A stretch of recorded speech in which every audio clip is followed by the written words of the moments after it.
As we reported first to you yesterday, the 9/11 terrorist suspects will be tried by military tribunals rather than in civilian courts. A reporter asked Attorney General Eric Holder if bringing these cases into a military commission allows for seeking the death penalty. I think the death penalty can certainly be sought. It's an open question about whether or not somebody can plead guilty in a military commission and still receive the death penalty. That, I think, is still an open question.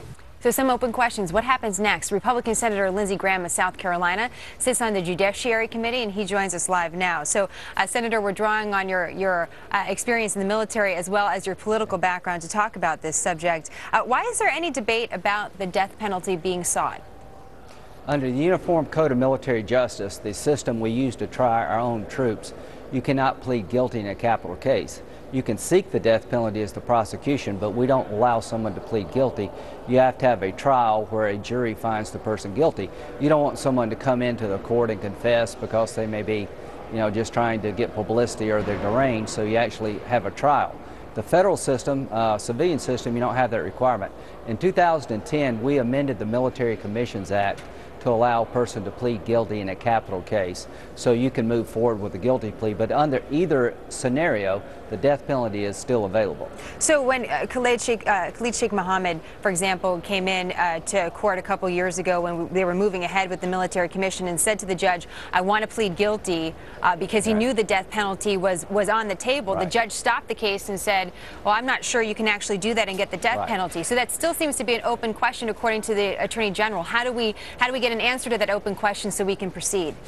In 2010, we amended the Military Commissions Act to allow you to plead guilty in a death penalty case before military commission, so that's been corrected. But even under the old system, the death penalty can be sought. You just have to prove the case before a military jury that the person was in fact guilty. They can sit there silently, they can get up and confess in court.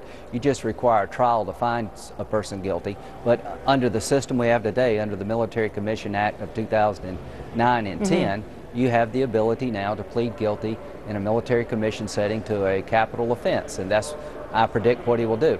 This is not a complicated case. I was at the Guantanamo Bay a couple of years ago when Khalid Sheikh Mohammed went to a combat status review tribunal to determine if he was in fact an enemy combatant. For about an hour he talked about all the Americans he killed, cutting off Daniel Perlin's head, planning 9/11. This is not a complicated case. He is going to take credit in his own mind for 9/11, in my view, take blame for it, but this won't be hard to prove. So you say it's not a complicated case, but some legal experts say that the manual for military commissions does not spell out a specific method or venue for imposing a death sentence. So how would an execution be carried out? Well, through the military system. This is a military tribunal. The military has a death penalty regime, and they will use what they do under the UCMJ. The Military Commission Act and the Uniform Code of Military Justice are different in some respects, but mostly the same. So the system we're using to try him is about 90% the system we would use to try our own troops.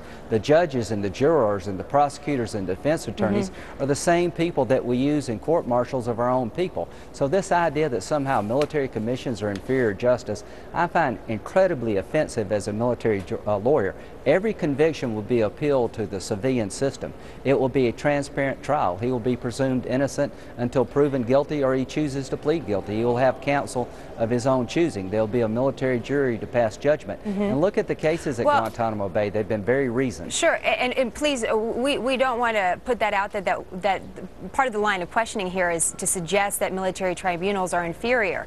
But definitely You're not, but other people are. Okay, other people are, I just and I want to speak up against that. And we appreciate that. I think part of it is because there are some differences, as you mentioned, just a few. One of them has to be, and we're going to have to close up here, but one of them is that the president has to approve a death penalty if it's in a military commission. And the thinking is that a death penalty would be issued at Gitmo, a place that the president wants to close down. So how confident would you be that the president would approve an execution at Gitmo?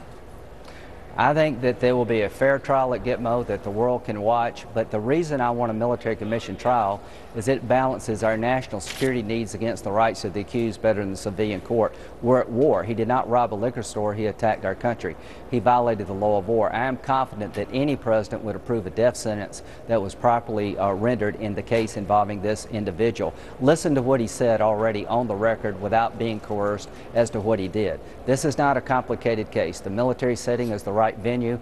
You'd spend $300 million to have a civilian trial. You would give him the biggest platform in the world to spread his hate. He should be in military court. He should be able to plead guilty if he chooses, and justice will be rendered finally after years of sitting in jail waiting. Well, it looks like a military court is where he's headed, and some of the alleged co-conspirators as well, at least for now. It's been a long time coming. Senator Graham, thank you very much. Amen.